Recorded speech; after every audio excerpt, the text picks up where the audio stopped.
বিধানসভা ভোটের সময় তৃণমূল নেতা শওকত মোল্লাকে নিয়ে প্রকাশিত মাচ্চর গান রীতিমতো সোশ্যাল মিডিয়ায় ঝড় তুলে দেয়। শুধু তাই নয়, শওকত গ্রেপ্তার হওয়ার পরেও বিভিন্ন জায়গায় সেই গান বেজে ওঠে। এই একদিন আগেই যখন শওকত মোল্লাকে জীবনতলায় পুলিশ প্যারাড করালো, মানে ওই এলাকা ঘোরালো, সেই সময়ও ব্যাকগ্রাউন্ডে মাচ্চর মাচ্চর বেজে উঠেছিল। তবে এবার আরও এক নেতার বিরুদ্ধে মাছ চুরির অভিযোগ। এবার যার বিরুদ্ধে অভিযোগ তিনিও বলতে গেলে সারা বছরই চর্চায় থাকেন। সম্প্রতি যদিও মুখ্যমন্ত্রীর কড়া বক্তব্যের পর কিছুটা গুটিয়ে গিয়েছেন তিনি। ভাবছেন তো কে তিনি? তিনি হলেন এজেইউপি বিধায়ক বা এজেইউপির প্রধান হুমায়ুন কবির। একটি বেসরকারি সংস্থার কাছ থেকে শতাধিক বিঘার বিল অবৈধভাবে হাতিয়ে সেখানে মাছ চাষ করে বাজারে বিক্রি করার অভিযোগ উঠেছে মুর্শিদাবাদের নওদার আম জনতা উন্নয়ন পার্টির বিধায়ক হুমায়ুন কবিরের বিরুদ্ধে। অভিযোগ, হুমায়ুন কবির এবং তার কয়েকজন সহযোগী গত প্রায় 1 বছর ধরে ওই বেসরকারি কোম্পানির সঙ্গে চুক্তির মেয়াদ শেষ হয়ে যাওয়ার পরও তাদের কাছ থেকে লিজে নেওয়া বিলে বেআইনিভাবে মাছ চাষ এবং সেখান থেকে মাছ ধরে বিক্রি করছিলেন। তাহলে এবার টাইটেলের সঙ্গে আপনাদের বুঝতে সুবিধা হচ্ছে তো কেন মাচ্চর হুমায়ুন কবির বলা হলো? এই কারণ লিগ্যাল যে প্রক্রিয়া সেটা মিটে যাওয়ার পর তারপর তো আর ওই বিলের কোনো অধিকার তার কাছে থাকে না। তারপরেও যখন তিনি সেখান থেকে মাছ ধরছেন, বিক্রি করছেন, তাহলে তিনিও মাছ চোরের পর্যায়ে পড়লেন। বৃহস্পতিবার সকালে বহরমপুরে হুমায়ুন কবির সাংবাদিক বৈঠক করে অভিযোগ করেন, ভোর রাতে শক্তিপুর থানার বেশ কিছু আধিকারিক কেন্দ্রীয় বাহিনীর জওয়ানদের নিয়ে চন্দনপুর বিল থেকে তার নিযুক্ত করা জেলেদের ধরা কয়েক লক্ষ টাকার মাছ স্থানীয় জনগণের মধ্যে বিলিয়ে দিয়েছেন। সাংবাদিক বৈঠকে হুমায়ুন কবির এটি নথি দেখিয়ে দাবি করেন, 2023-24 অর্থবর্ষে ওই বেসরকারি সংস্থার সঙ্গে তার 10 বছরের চুক্তি হয়েছিল। তাকে 2032-33 অর্থবর্ষ পর্যন্ত চন্দনপুর বিল থেকে মাছ ধরার অনুমতি দিয়েছিল ওই বেসরকারি সংস্থা। চুক্তির শর্ত অনুযায়ী হুমায়ুন কবিরকে ওই বেসরকারি সংস্থাকে প্রত্যেক বছর 7 লক্ষ টাকা করে দেওয়ার কথা ছিল। এর পাশাপাশি প্রত্যেক 3 বছর অন্তর অতিরিক্ত আরও 5% টাকা দেওয়ার কথা। হুমায়ুন কবির নিজের প্রসঙ্গে সাফাই দিতে গিয়ে কি বলেছেন একবার শোনাবো।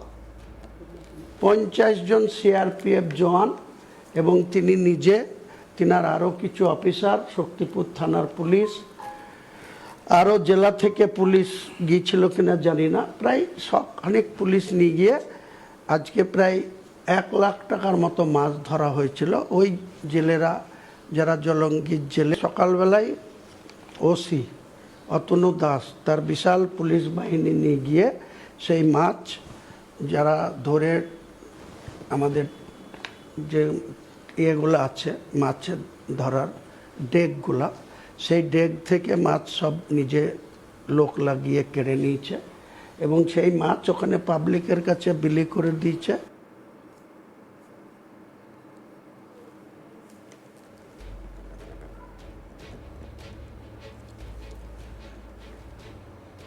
এদিকে অভিযোগ উঠেছে ওই বেসরকারি সংস্থার সঙ্গে হুমায়ুনের চুক্তির মেয়াদ 2025 সালের 1 জুলাই শেষ হয়ে গেলেও হুমায়ুন কবির এবং তার কয়েকজন সহযোগী গায়ের জোরে চন্দনপুর বিল থেকে মাছ ধরছিলেন এবং সেই মাছ বাজারে বিক্রি করছিলেন।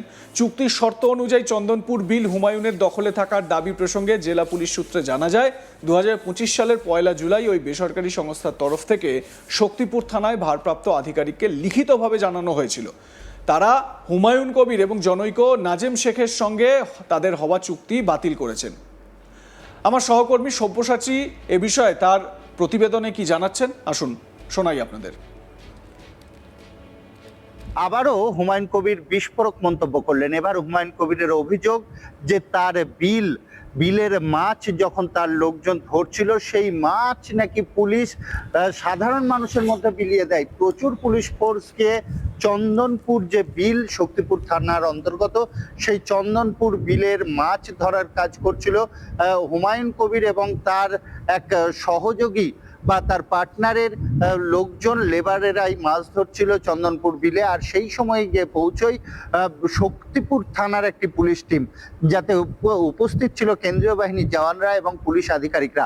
এবং হুমায়ুন কবির সাংবাদিক বৈঠক করে অভিযোগ করেন যে সেই বিলের মাছ যেগুলি ধরে রেখেছিল তার লোকজন এবং তার কর্মচারীরা, সেই মাছ এলাকার মানুষজনের মধ্যে বিলি করে দেয় থানার পুলিশ, শক্তিপুর থানার পুলিশ। এমনই বিস্ফোরক অভিযোগ করেন হুমায়ুন কবির। এবং হুমায়ুন কবির তার যে এই বিলটা যে তিনি লিজ নিয়েছিলেন সেই লিজের কাগজও দেখান, এবং সেই লিজের কাগজ 33 সাল 2033 সাল পর্যন্ত আছে। তার সেই লিজ হয়ে আছে 7 লক্ষ টাকা করে তাকে লিজের দরুন বছরে টাকা দিতে হয়, সে কথাও তিনি জানিয়েছেন। পাশাপাশি শক্তিপুর থানার আধিকারিকদের বিরুদ্ধে কিন্তু বিস্ফোরক অভিযোগ করেন হুমায়ুন কবির। তবে আমরা যেটুকুটা পুলিশ সূত্রে এবং পুলিশ সূত্রে যেটা জানা যাচ্ছে যে পুলিশ সরাসরি বলেছেন যে হুমায়ুন কবির চন্দনপুরের যে বিল, সেই বিলের যে তার এগ্রিমেন্ট বা তার যে লিজ, সেই লিজ সম্পূর্ণ হয়ে গেছে। সেই লিজ আর তিনি কোনোভাবে আপডেট করেননি, এবং যে টাকা তাকে দিতে হতো সেই টাকাও তিনি দেননি। আর সেই কারণেই কিন্তু তার হাত থেকে এই বিল বেদখল হয়ে গিয়েছে। তবুও জোরপূর্বকই এই বিল দখল করে রেখেছেন হুমায়ুন কবির, এবং হুমায়ুন কবিরের যিনি পার্টনার আছেন সেই পার্টনার, তাদের বিরুদ্ধে কিন্তু শক্তিপুর থানাতে একটি অভিযোগ দায়ের করেছেন। একটি বেসরকারি কোম্পানি, একটি বেসরকারি সংস্থার হাতেই কিন্তু এই বিলটি আছে। এই বিলটি ওই বেসরকারি সংস্থার মাধ্যম দিয়েই কিন্তু লিজ নেওয়া হয়। আর এই লিজ বিগত দিনে হুমায়ুন কবির নিয়েছিলেন, কিন্তু এই মুহূর্তে তার লিজের মেয়াদ শেষ হয়ে গেছে। তবুও তিনি তার গায়ের জোরে এই বিল নাকি দখল করেছিলেন, এমনই একটি অভিযোগ পড়ে শক্তিপুর থানাতেই। আর তারই পরিপ্রেক্ষিতে শক্তিপুর থানার পুলিশ গিয়ে সেই এলাকাতে যখন অবৈধভাবে মাছ ধরা হচ্ছিল তখনই সেই মাছ ধরতে বাধা দেয়, এমনটাই কিন্তু পুলিশ সূত্রে জানা যাচ্ছে। তবে হুমায়ুন কবির বহরমপুরে তার যে বাসভবন আছে সেই বাসভবনে তিনি সরাসরি অভিযোগ করেন যে একাধিক পুলিশ কর্মী গিয়ে সেই বিলের মাছ তার যে কর্মচারীরা বা তার যে লেবারেরা মাছ ধরেছিল সেই মাছ কিন্তু কেড়ে নিয়ে একরকম গ্রামের মানুষজনের মধ্যে বিলি করে দেয়। এই অভিযোগে কিন্তু হুমায়ুন কবির করেন। কিন্তু পুলিশ সূত্রে যেটা জানা যাচ্ছে যে এই বিলটি একটি বেসরকারি সংস্থার বিল, এবং এই বিলটির যে লিজ, সেই লিজ নিয়েছিলেন হুমায়ুন কবির এবং হুমায়ুন কবিরের আর এক পার্টনার, দুজনে মিলে এই লিজ নিয়েছিলেন। কিন্তু তাদের সাথে যে চুক্তি ছিল সেই চুক্তি রক্ষা করতে পারেননি হুমায়ুন কবিররা, আর সেই কারণেই তাদের বিল বেদখল হয়ে গেলেও গায়ের জোরে এই বিল দখল করে রেখেছিল। আর সেই অভিযোগই পায় পুলিশ। আর তারপরেই যখন পুলিশ জানতে পারে যে হুমায়ুন কবিরের লোকজন আবারও অবৈধভাবে এখানে মাছ ধরছে, সেখানে গিয়েই কিন্তু ব্যবস্থা গ্রহণ করেছে পুলিশ। এখন দেখার যে এই বিল প্রসঙ্গে পুলিশ প্রশাসন কতটা অ্যাক্টিভ ভূমিকায় হুমায়ুন কবির এবং হুমায়ুন কবিরের যে পার্টনার তার বিরুদ্ধে স্টেপ নিচ্ছেন। তবে হুমায়ুন কবির নিজেই কিন্তু সাংবাদিক বৈঠক করে তার লিজের কাগজ থেকে শুরু করে যা যা ঘটেছে সমস্ত কিছু কিন্তু তিনিই বহরমপুর থেকে জানান। এখন দেখার প্রশাসন কোন দিকে নিয়ে যায় এই বিষয়টি। তবে এইটুকুটা জানা যাচ্ছে বেসরকারি সংস্থারই এই চন্দনপুর বিল, এই বিলের মাছ অবৈধভাবে ধরছিলেন হুমায়ুন কবিরের লোকজন, এমনটাই কিন্তু অভিযোগ দায়ের করা হয়েছে শক্তিপুর থানায়।